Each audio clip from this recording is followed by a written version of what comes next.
noite, meus irmãos. Amém.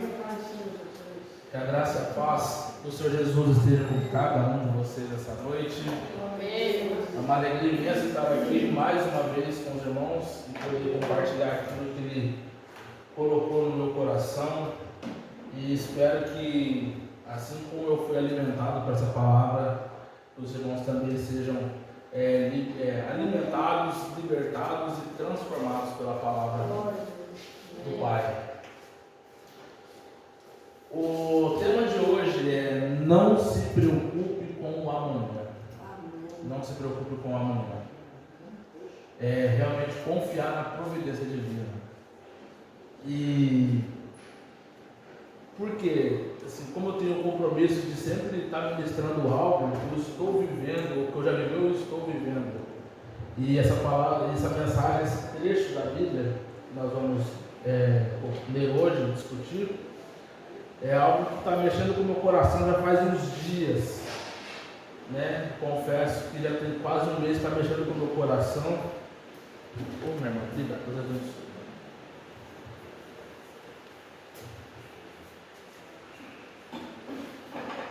E é um dos textos que eu mais gosto na Bíblia desde criança, que é o capítulo de Mateus 6. E aí ele fala uma das coisas sobre providência divina, né, que fala ali. E algo que nós vamos abordar hoje, quero contextualizar com os irmãos, é que hoje, no ano que nós estamos, né, a época que nós vivemos, essa época da tecnologia, das redes sociais, né, a época, uma vez eu ouvi, a época do micro-ondas. Por quê? É a época que tudo é muito rápido.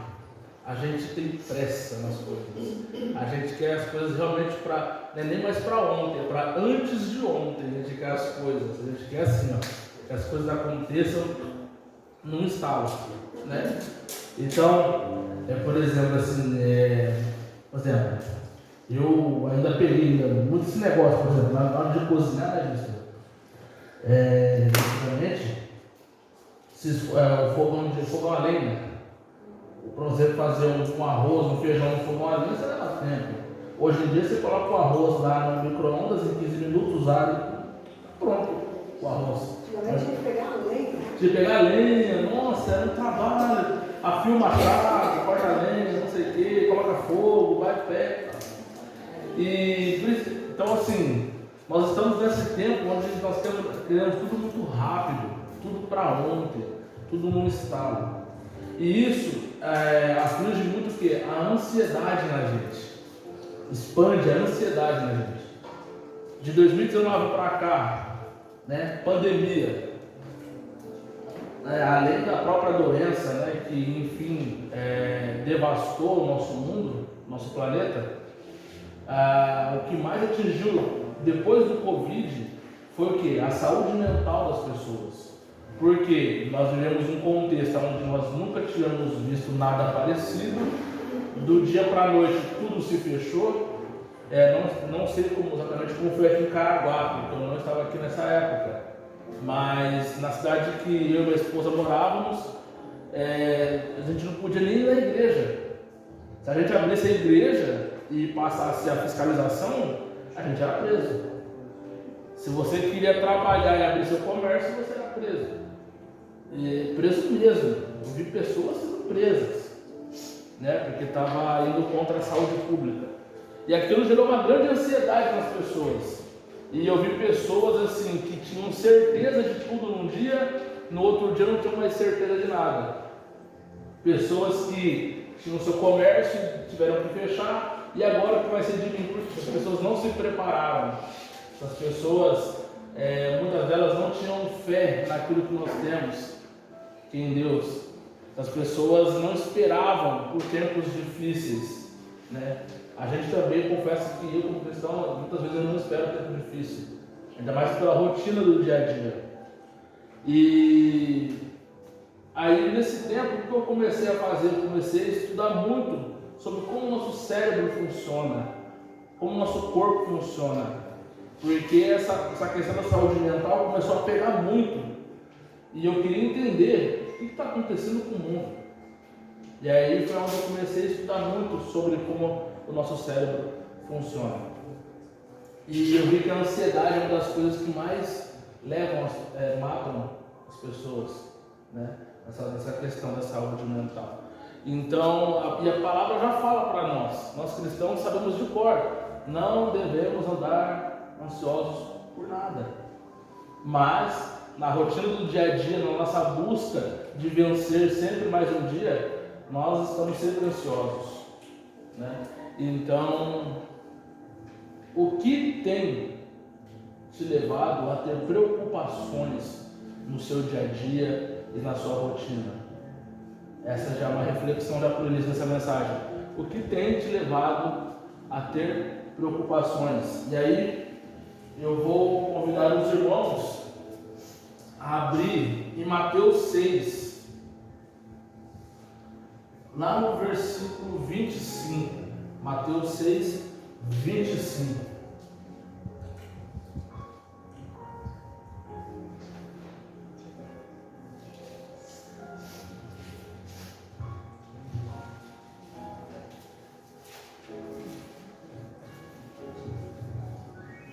Amém? Vamos lá? Portanto vos afirmo, não andeis preocupados com a vossa própria vida, quanto ao que haveis de comer ou beber, nem pelo vosso corpo, quanto ao que haveis de vestir. Não é a vida mais do que o alimento, e o corpo mais do que as roupas? Contemplai as aves do céu, não semeiam, não colhem, nem armazenam em celeiros, contudo, vosso Pai Celestial a sustenta. Não tendes vós muito mais valor do que as aves? Qual de vós, por mais que se preocupe, pode acrescentar algum tempo à jornada de sua vida? E por que andais preocupados quanto ao que vestir? Observai como crescem os lírios do campo, eles não trabalham nem tecem. Eu, contudo, vos asseguro que nem Salomão, em todo o esplendor de sua glória, vestiu-se como um deles. Então, se Deus veste assim a erva do campo, que hoje existe, e amanhã é lançada ao fogo, quanto mais a vós outros, homens de pequena fé? Portanto, não vos preocupeis dizendo que iremos comer, que iremos beber, ou ainda, como que nos vestiremos? Pois são os pagãos que tratam de obter tudo isso. Mas vosso Pai Celestial sabe que necessitais de todas essas coisas. Buscai assim em primeiro lugar o reino de Deus e a sua justiça, e todas essas coisas vos serão acrescentadas. Portanto, não vos preocupeis com o dia de amanhã, pois o amanhã trará suas próprias preocupações. É suficiente o mal que cada dia traz em si mesmo. Obrigado, Pai, pela tua palavra ministrada aqui a nós. Então, todos os dias, o que a gente faz? A gente acorda. Eu confesso assim que tem pouco tempo que eu acordo e o que eu faço? Eu começo meu dia agradecendo a Deus, dou bom dia, Pai, Jesus, Espírito Santo, estamos juntos, vamos começar um dia. Eu oro, reflito ali alguns versículos, enfim, e começo meu dia. Mas, até um tempo atrás, eu começava meu dia o quê? Na busca do quê? Acordava, preciso trabalhar, preciso correr atrás, preciso de dinheiro, preciso pagar a conta, preciso sobreviver. Automaticamente, eu achava que não, Deus está comigo, eu vou acordar, não, eu preciso focar nisso, porque eu preciso resolver. Se os irmãos prestarem atenção no que eu acabei de dizer, você vai ver que eu já não foquei em Deus, foquei em Mamon. E eu estou pensando o quê? Tudo na força do meu braço. E aí, quando que eu me lembrar de Deus? Acho que lá no meio do dia, quando estava tudo complicado e já não tinha mais jeito. Os irmãos, não sei se sou só eu. Não sei se sou só eu que era assim. Ou que às vezes ainda vacilo e ainda faço isso. Não sei se os irmãos todos aqui acordam de manhã e já pensam em Deus, já ora, a primeira coisa que faz. Não sei, mas eu acredito que sim. E não há nenhum problema nisso. Se você pegar, identificar e falar, não, peraí, deixa eu corrigir isso. Então, a rotina do dia a dia, ela nos leva a tirar o foco de Deus, tirar o foco do Pai, tirar o foco daquilo que realmente a gente precisa estar ligado, né? Aí você vai falar, Felipe, mas o que eu devo fazer? A gente já vai chegar lá. Mas uma coisa é, não ande preocupado por nada. Eu sei, é difícil, é um grande exercício. Desse último mês em casa, nós estamos nesse exercício, não andar preocupado com nada, porque as coisas estão ali acontecendo e você vai trabalhando, você vai fazendo e você vai tentando e você vai orando e fala, Deus, e aí, o que vai acontecer? Até que chegou uma hora que assim, eu peguei e falei, não que eu desisti, mas eu relaxei. Eu falei, bom, o Senhor me conhece, sabe quem eu sou e sabe do que eu preciso. Está na tua mão. A gente está na tua mão. Eu falei, está na tua mão, está com o Senhor. Eu vou continuar fazendo o que eu tenho que fazer, mas agora é com o Senhor. Eu vou parar de andar preocupado. Vou parar de andar preocupado. E é difícil esse exercício, meus irmãos. Eu sei que é difícil a gente acordar focado nesse exercício. E o primeiro versículo aqui, ele já fala, portanto vos afirmo, não andeis preocupados com a vossa própria vida, quanto que a vez de comer ou beber, nem pelo vosso corpo, quanto que a vez de vestir. Não é a vida mais do que o alimento, o corpo mais do que as roupas? Quem nunca teve aquele dia que faltou, ou que estava para acabar, era o último ovo, a última colher de sal, ou de açúcar, de arroz? Quem nunca que viveu esse dia? E eu já vivi esse dia. Até hoje tem dia que acontece. Tem dia que acontece. Mas a palavra que já fala, não andeis preocupados com a vossa própria vida. Por quê? Quem dá a vida é o Pai. A nossa vida pertence a Ele. Se a nossa vida pertence a Ele, quer dizer, nem da sua própria vida você toma conta, é Ele que toma conta. E nesses dias que são complicados, eu confesso, eu fico mais espiritual, a oração vem mais forte, a gente se dedica mais. E é por isso, porque a gente esquece de fazer o que precisa ser feito. É por isso que você está aqui, ó, você está numa situação que você vai, você começa, aí você sai do deserto, aí você começa a cantar o hino da vitória, o mar se abriu, aí você esquece de Deus, aí Deus fala, vou te lembrar quem eu sou. Aí você vem no deserto de novo, não sei o que, aí Deus te coloca no popular, coloca você no BO mesmo. Por quê? Para você lembrar quem é Ele. Meu último mês, eu estou relatando para os irmãos, testemunhando, porque foi isso. Porque Deus precisou, eu sou eu, pô. Está esquecendo de mim aqui? Tem um negócio que eu te contei aí que você não está fazendo. E eu falei, não, então peraí, eu estou fazendo alguma coisa errada. Preciso rever o que eu estava fazendo. E esse foi o momento que eu parei tudo.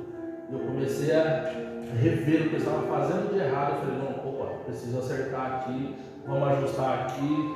E agora relaxa e descansa. Agora é com Ele. Eu falei, Senhor, agora é com o Senhor. Faz o que tem que fazer. Então, meus irmãos, a gente tira o nosso foco daquilo que realmente importa, que é buscar o Pai.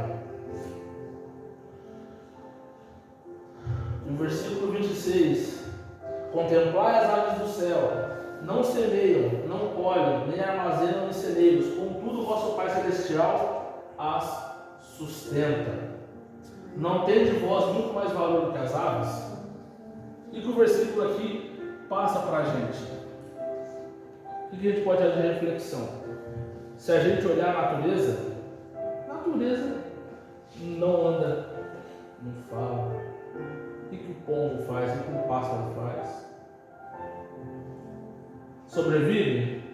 Passam fome? Falta? Não falta. E aqui a palavra fala o seguinte: não tem de vós muito mais valor do que as aves, ou seja, eu e você é muito mais importante para Deus do que as aves. Se eu e você, nós somos muito mais importantes para Deus do que as aves, por que eu e você a gente anda preocupado? Por que a gente vacila? Por que a gente erra? Por que a gente não faz aquilo que sempre tem que ser feito? Por que a gente não confia, não descansa? Por que a gente anda ansioso? Se nós somos mais importantes do que as aves, o Pai sabe de tudo que a gente precisa. Ele vai providenciar. Fica tranquilo. Nos 47 do segundo tempo, antes de acabar o jogo, ele entra no negócio, ele resolve o problema. Deus sempre vai resolver o nosso problema. Mas a gente precisa fazer a nossa parte. Eu sempre vou falar isso aqui para os irmãos. A gente tem que fazer a nossa parte. A gente tem que confiar e descansar. A gente tem que confiar e descansar. Esse é o segundo ponto da mensagem. Na verdade, é o terceiro já. No versículo 28, e por que andais preocupados quanto ao vestir? Observai como crescem os brilhos do campo, eles não trabalham nem crescem. É mais uma prova de que eu e você, nós vamos ter a providência divina. O Pai vai olhar para nós, Ele vai providenciar tudo aquilo que eu e você precisa. Nós podemos ver aqui, pois são os pagãos que tratam de obter tudo isso, mas vosso Pai Celestial sabe que necessitais de todas essas coisas. Ou seja, meus irmãos, quem coloca tudo isso na frente de buscar Deus são os pagãos. São aqueles que não acreditam no Deus que a gente crê, no Pai que nós temos. Infelizmente. Mas são essas pessoas. Então eu e você, qual é a nossa postura hoje? Qual é a sua postura hoje? Ela é de um cristão ou ela é de um pagão? Não sei se você já fez essa reflexão. Na mensagem passada que eu ministrei aqui, a nossa irmã ela fez uma pergunta e falou: a gente tem que ter o que? O lifestyle, o estilo de vida de Cristo. Nós temos que ter. Ser cristão é um estilo de vida. Não é algo que tem que ser imposto. Não é algo que tem que ser jogado goela abaixo. Não, é estilo de vida. Assim como você tem seu estilo de vida para várias coisas. Tinha. Né? Você adotou a Cristo hoje, aceitou a Jesus. Qual é o seu estilo de vida? Oração, jejum, busca, confiança e descanso. E descanso. Descanso faz parte, sim, do estilo de vida de um cristão. E muitas vezes, por a gente não descansar, é porque Deus não faz o que tem que ser feito. Porque a gente crê o quê? Que a gente tem que estar o quê? Em movimento. A gente lê isso na Bíblia, sim, porque Pedro estava em movimento, Abraão estava em movimento, Moisés estava em movimento quando Deus chamou. Só que todos também tiveram um momento de descanso. Precisa parar tudo, organizar para poder continuar a caminhada. Deus quer que você também trabalhe, sim, produza, sim, seja útil com toda a certeza.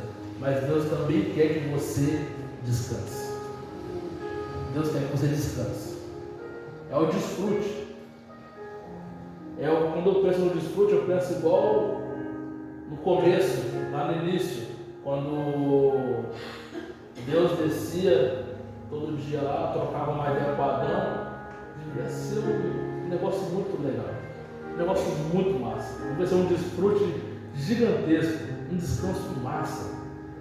Ele tinha essa oportunidade. Assim como também eu estou assistindo, eu e minha esposa lá em casa, nós estamos assistindo a série The Chosen, que fala sobre a vida de Jesus, sobre o ministério de Jesus. E ali, meus irmãos, na série, a coisa que mais me chama a atenção é os momentos todos que tinham com Jesus, a hora que eles ceavam, o Shabat, no sábado. Eles faziam um jantar ali e eles conversavam com Jesus, podiam fazer a pergunta que quisesse para Jesus. E eu assim, eu olhando aquilo, assim, poder ficar emocionado, eu falei, caramba, como eu vou querer viver naquele tempo, poder fazer umas perguntas para ele. Como eu poderia falar, Jesus, e aí, como que é isso aí? E aí, cara, que negócio. Hoje, meus irmãos, nós cremos pela fé, nós cremos pelo testemunho da palavra. Nós cremos em Deus, nós cremos no Espírito Santo, nós cremos em Jesus. Mas pensa por um segundo, você com Jesus, você poder abraçar, trocar uma ideia, conversar, fazer pergunta. Devia ser muito massa. Eu preciso falar do meu jeito. Devia ser muito massa. Né? Devia ser um desfrute gigantesco. Então, meus irmãos, você precisa sempre descansar. Deus que é Deus, Ele criou o mundo, tudo, e o que Ele fez no último dia? Descansou. Ele curtiu o que Ele estava, certeza que Deus estava curtindo o que Ele tinha criado. Ele olhou para tudo aquilo e falou, vai dar umas tretas, uns problemas no caminho aí, mas vai dar certo. No final vai dar certo. É isso que eu imagino. Eu sou bem, assim, como fala? Criativo. Minha mente é bem criativa. Eu fico, quando eu leio a Bíblia, quando eu assisto um filme, uma série dessa, eu fico pirando nas coisas assim, fico imaginando. Porque aqui é tudo assim, a linguagem que é usada, ela é bem formal, então a gente imagina que seja tudo quadradinho, né? Se as pessoas viram falar tudo quadradinho. Não, devia ser tranquilo, mas assim, a linguagem que foi usada foi formal para a escrita da Torá, da Bíblia, enfim. Mas vamos voltar aqui para a nossa mensagem. Então, meus irmãos, o descanso, o desfrute tem a ver com algo que a gente confronta muito hoje, a gente não entende, a gente fica na dúvida, a gente fica batendo cabeça realmente. É o quê? Então, como viver uma vida em abundância como a palavra promete? Como viver uma vida de prosperidade? E aí, uma vez eu entendi que a vida abundante foi a vida próspera. Porque as pessoas rotulam o quê? Uma vida próspera como uma vida o quê? Eu vou ficar rico, vou ficar milionário. Tem gente que é pobre e só tem dinheiro. Eu já conheci, eu já vi. É a coisa mais horrível do mundo, a coisa mais, vou falar para vocês, medonha de se ver. Você imagina a pessoa não ter nada, só ter dinheiro. A pessoa não tem pai, a pessoa não tem mãe, a pessoa tem uma herança gigantesca, milionária. Eu conheci uma pessoa, o rendimento mensal dele, sem ele fazer força nenhuma, sem ele trabalhar, é de R$1 milhão. Ele tem como herança uma casa de meio quarteirão na empresa diferente. Mas é uma das pessoas mais simples que eu conheço.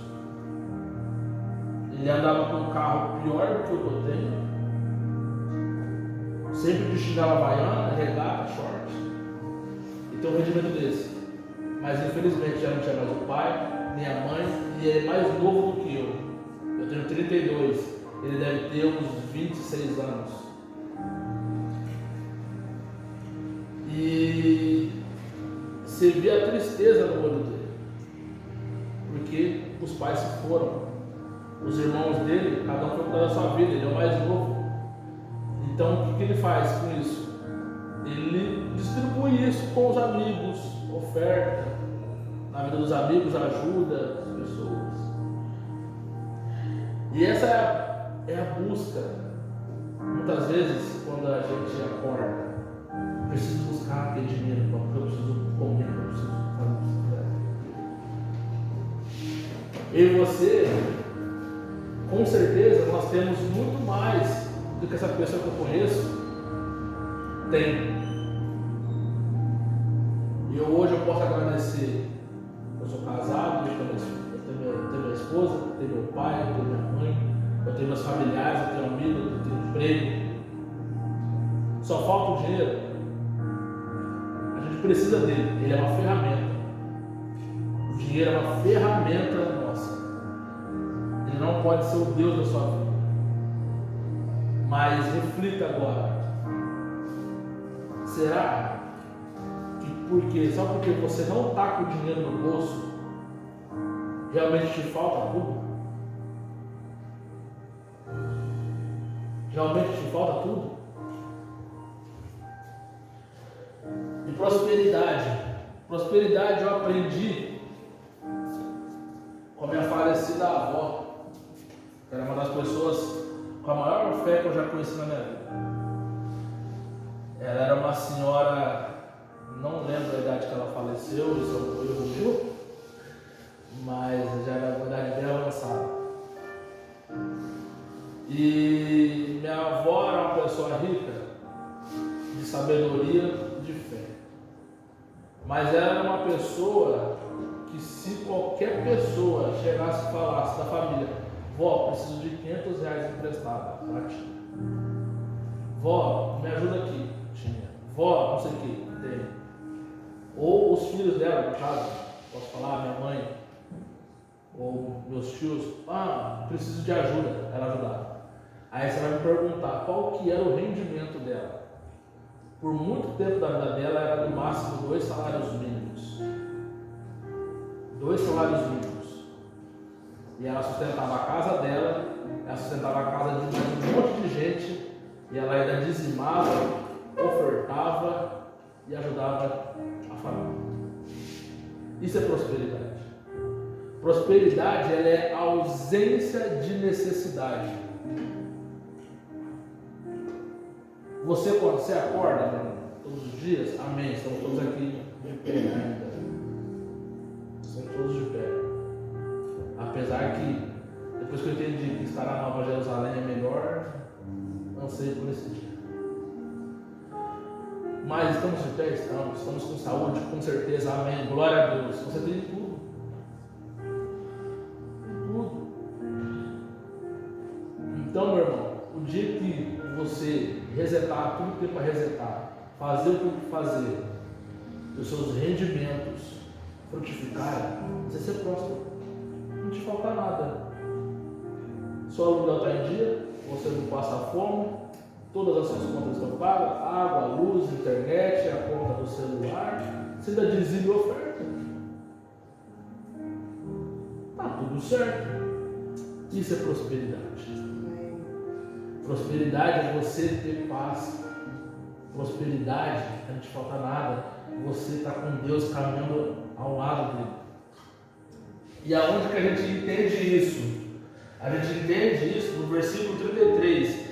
Buscai assim em primeiro lugar o reino de Deus e a sua justiça, e todas essas coisas vos serão acrescentadas. O problema é que você fala o contrário. A gente busca as coisas para depois buscar Deus. É só isso que a gente faz. Por quê? Ansiedade, preocupação, colocar o cavalo na frente dos bois, dos ditados. Não fazer o que tem que ser feito. Nem a minha parte, nem a sua. É só isso. Esses tempos atrás, né, bispo, a gente estava num momento nosso de mesa aqui. Aí levantamos um questionamento. Por que as coisas não acontecem na minha vida? Simples. Você não busca o reino primeiro? Você só buscar o reino. O que Deus te chamou para você fazer? O que Deus chamou você para ser feito? O problema é que hoje em dia, principalmente com a internet, né, a gente fica vendo muito conteúdo, muito vídeo, muita coisa, e as pessoas não estão acreditando que propósito é algo muito gigantesco. Por exemplo, se eu não pregar a palavra para 1 milhão de pessoas, não vou cumprir o meu propósito. De repente Deus te chamou para pregar para 2, 3 no bairro, ali na rua. Você não está fazendo. De repente Deus te chamou para ser uma pessoa de transformação no seu trabalho, você não está fazendo. Deus te chamou para ser diferença por onde você passar. Buscar Ele todos os dias, orar, jejuar, ter comunhão com Ele. É isso. Buscar o quê? Em primeiro lugar, o reino de Deus e a sua justiça. Se você busca o reino de Deus e a sua justiça, adivinha o que vai acontecer? A comida que você precisa vai estar lá na sua geladeira, na sua mesa. Você vai ter força, você vai ter oportunidades. Deus vai te colocar nos caminhos certos, nas mesas certas, com as pessoas certas, para que você tenha a oportunidade de vender o seu trabalho e de render conforme tem que render. Tudo aquilo que te falta vai ser colocado na sua vida. Mas você precisa fazer o quê? Buscar, em primeiro lugar, o reino de Deus. Simples. E por que a gente não faz isso? É isso que eu fico bravo comigo mesmo. Por que eu não faço isso? Por que eu esqueço? Por que eu deixo de lado? Por que eu deixo Deus de lado? Eu fico ansioso à toa. Fico preocupado à toa. Aí minha ansiedade já ataca. Como é que chama? Aquele negócio do estômago? Dói? Gastrite, ali toma omeprazol o dia inteiro. Aí já gasta com remédio, já não tinha dinheiro, aí você já gastou mais 10 reais, 15 reais na farmácia, porque acabou, aí faltou dinheiro pro leite, aí não sei o quê. É só coisa que buscar o reino de manhã, acorda. A ti, Senhor, rendo graças, porque o Senhor é bom e sempre me ouve. Ora e vai cuidar da sua vida. É isso que você tem que fazer todo dia. Mas a gente não faz. A gente esquece. Porque a gente acorda atrasado. E aí a gente fica preocupado. Não, porque eu vou perder o ônibus do trabalho, eu vou perder a promoção, vou chegar atrasado, vou bater cartão, aí vou chegar 10 minutos atrasado, aí o chefe vai descontar, vai brigar, não sei o quê. É como eu ministrei na mensagem passada. Acorde uma hora antes, então, poxa. Acorde uma hora antes. Você não vai ficar, você já vai resolver metade dos seus problemas. Metade das suas desculpas já vai embora na hora. Porque você vai acordar, você vai. E o que eu vou fazer agora? Volta. Buscar o reino de Deus e a sua justiça. Deus te chama. Deus te chama para buscar Ele todos os dias. Deus te chama para desfrutar momentos com Ele, assim como era lá com Adão, assim como Jesus fazia com os discípulos. Ele te chama. E uma coisa que eu estava vendo nessa série é que Jesus ele chama de forma íntima cada um. E o momento mais emocionante para mim até agora foi quando Jesus chamou Mateus. Nossa, quando Jesus chamou Mateus, eu falo, cara, eu estou arrepiado aqui, porque ali eu chorei. Porque Mateus era o que? Cobrador de impostos. Mateus era um jovem que ele era rico. Rico. Imagina, rico. Extremamente inteligente, extremamente sábio. Mas a hora que Jesus passa na hora que ele vê os primeiros sinais de Jesus, ele vê o que Jesus está fazendo, e Jesus chama ele e fala: siga-me. Ele largou tudo assim, ó, e tchau para vocês, gente, ó, falou, estou indo embora. Ele largou tudo para trás e foi seguir Jesus.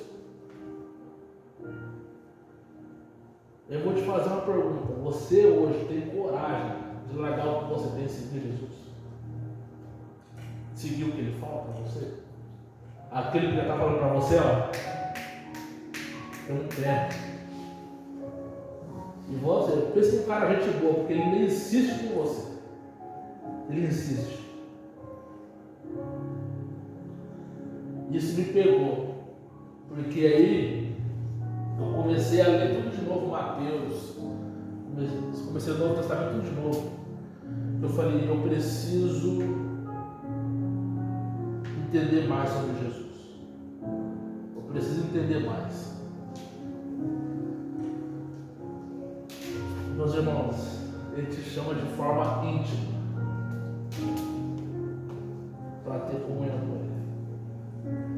Jesus te chama, Ele te chamou ontem, Ele te chama hoje, daqui a pouco Ele te chama amanhã. Mas é o seguinte: vai chegar uma hora que o tempo acaba. E aí, realmente é aquela frase: Deus te abençoe, porque esse dia vai ser complicado. Jesus te chama. A minha pergunta para cada um é: você está pronto para fazer aquilo que tem que ser feito? Você está pronto para mudar os seus hábitos e começar a buscar Ele todos os dias? As primícias são os seus primeiros minutos de vida no dia. Você está pronto para entregar e consagrar Ele? Eu confesso que eu senti que Jesus, Ele insistiu comigo mais uma vez em buscar o reino dele de forma completa. E aí é até um compromisso, porque tem coisas que a gente tem que expressar para ser um compromisso público. Eu falo que a única coisa que me faz hoje deixar tudo que eu tenho, ou que eu faço, é se Jesus, Jesus fala: ó, vai para lá. Eu sempre falo: se tiver espaço para os meus, para minha casa, para minha família, tchau, obrigado. Ele que falou. E a única opinião que tem que importar para você é a de Jesus, é a que Jesus tem sobre você. É a única opinião. Essa é a que basta. Essa é a que basta. Portanto, não vos preocupeis com o dia de amanhã, pois o amanhã trará suas próprias preocupações. É suficiente o mal que cada dia traz em si mesmo. Por que a gente não está preocupado com amanhã? A gente não sabe nem se a gente vai ter vivo. De repente aí, ó, as trombetas tocam. Glória a Deus. Eu prefiro. Eu não sei os irmãos, mas eu hoje, eu prefiro. Antigamente eu estava pensando: pô, Deus, eu nem consigo comprar aquele carro que eu gosto, morar naquele lugar que eu queria. Espera um pouquinho aí, deixa eu curtir esses negócios aí. Hoje não. Hoje eu confesso. Hoje, se tocar o negócio e Ele quiser, eu estou indo. Jesus te chama. Só que Ele precisa de você, Ele precisa do seu coração, Ele precisa que você se entregue a Ele. E essa é a pergunta que eu vou deixar para finalizar a nossa noite de hoje. E aí, você tem coragem de atender o chamado dele? Você tem coragem de buscar o reino de forma completa? Tenha essa coragem. Tenha essa coragem. Eu sei, não é fácil, porque você vai ter que quebrar um monte de crença que você tem na sua cabeça. Vai dar uma treta gigantesca dentro de você. Mas assim como foi com Abraão, foi com Moisés, Jacó, todo mundo, a gente sempre vê que no final deu certo. No final, com Deus, no final sempre vai dar certo. Não importa a conquista. Se com Jó deu certo, fica tranquilo, vai dar certo.